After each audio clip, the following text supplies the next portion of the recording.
I'm in Foxford, County Mayo, to visit architect Mark Stevens, who has designed and built his own unique home. Using traditional Irish design elements, it also works as a very contemporary building, utilising some very environmentally friendly technology. Thank you.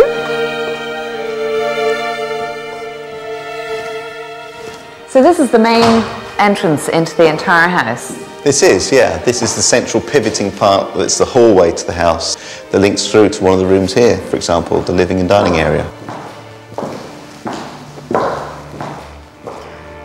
So you've got a large expanse of glass here. We have. The glass is fully south-facing. From the sun rising in the east in the kitchen, the sun traverses across the sky and sets over there in the west. We've got, what, nearly 10 metres of glazing? It is, yeah. It's basically to capture as much sun as we can. The sun comes in, the thermal mass of the wall then retains the heat and lets that heat out during the day. And have you any other form of heating within this space? There is, yeah. There's underfloor heating underneath the slate floor here that's powered by a geothermal system. We do have a multi-fuel fire in the corner here that acts as sort of a visual thing during the cold winter months. Have a little blazing fire when you come home. It's nice to see that. Now I notice as well you've got a very large structure within this space. Yeah, above us there's 200 millimetres of solid earth. There's nothing actually other than the earth and the grass at this point. Oh right, we're over the living space at this point. This is the living space, and this actually is the pipe here that's for the multi-fuel burner in the living room. Right. So we're now standing on the concrete. Then we have many, many layers of the waterproofing to ensure that obviously water doesn't come through. We have insulation, gravel to make drainage, and then perforation for the filtration of the water to go through. And then we have the soil and the grass seeds.